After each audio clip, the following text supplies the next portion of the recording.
तब्बल 177 दिवसांनी चारकोपच्या राजाचं मुंबईमध्ये विसर्जन झालं। विसर्जनासाठीची कोर्टाची लढाई पार पडल्यानंतर मिरवणुकीचा गुलाल उधळत वाजत गाजत बाप्पाला निरोप सुद्धा देण्यात आला। तर दुसरीकडे मुंबई उच्च न्यायालयाच्या आदेशाप्रमाणेच पीओपी गणेश मूर्तींच्या विसर्जनासाठी सुद्धा राज्य सरकारने नवी नियमावली जाहीर केली आहे। या नियमावलीमध्ये नेमकं काय आहे पाहूयात या रिपोर्टमधून। गणेश विसर्जनासाठी यंदा नवे नियम। पीओपी मूर्तींवर लाल चिन्ह बंधनकारक।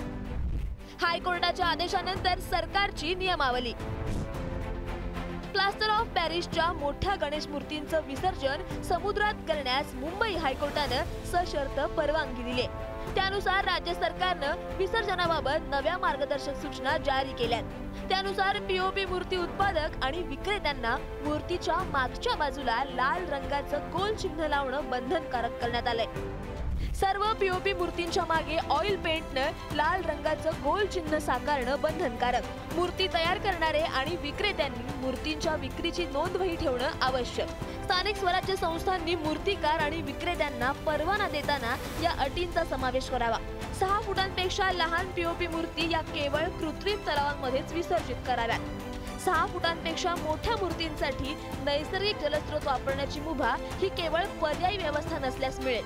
मोठ्या मूर्तींचं विसर्जन नैसर्गिक जलस्रोतात झाल्यास दुसऱ्या दिवशी स्वच्छता आणि अवशेष गोळा करण्याची जबाबदारी स्थानिक स्वराज्य संस्थांचीच असेल।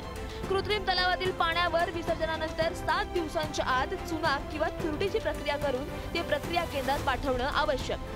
शक्यतो लहान मूर्तींचं विसर्जन करावं आणि मोठ्या मूर्तींचा पुनर्वापर करावा। हे सर्व नियम मार्च 2026 पर्यंतच्या सर्व सणांसाठी लागू असतील। यंदाच्या विसर्जन मिरवणुकीसाठी हे नियम जारी झाले असतानाच दुसरीकडे मुंबईच्या पश्चिम उपनगरात माघी गणेश जयंतीला विराजमान झालेल्या चारकोपच्या राजाचा विसर्जन सोहळा शनिवारी वाजत गाजत पार पडला। पर्यावरण हानी टाळण्यासाठी गोराई समुद्रात विसर्जनाला मनाई करण्यात आली होती। त्यामुळे चारकोपचा राजा 177 दिवस मंडपातच होता। अखेर चारकोपच्या राजाच्या विसर्जनाचा गुलाल उधळला गेला। खुश आहोत आम्ही की आम्हाला न्याय मिळाला ह्यांच्याकडनं, आणि ज्यांनी प्रयत्न केले ज्या सगळ्या मंडळांना किंवा सगळ्या समितींना खूप धन्यवाद देतो आम्ही की आम्हाला न्याय मिळवून दिल्याबद्दल। आणि चारकोपच्या राजाच्या आशीर्वादाने आणि लालबागच्या राजा किंवा सगळ्या गणपतीच्या आशीर्वादाने आज आम्हाला हा न्याय मिळालेला आहे। तो आज उत्स्फूर्तपणे आज तुम्ही बघत आहात किती गर्दी आहे विसर्जनाला। 177 दिवसांनी आज मुलं सगळे खुश आहात सगळे खूप। विसर्जन वादामुळे तब्बल 177 दिवस गणपती बाप्पाला मंडपातच बसावं लागल्याची मुंबईच्या गणेशोत्सवातली ही पहिलीच घटना असेल।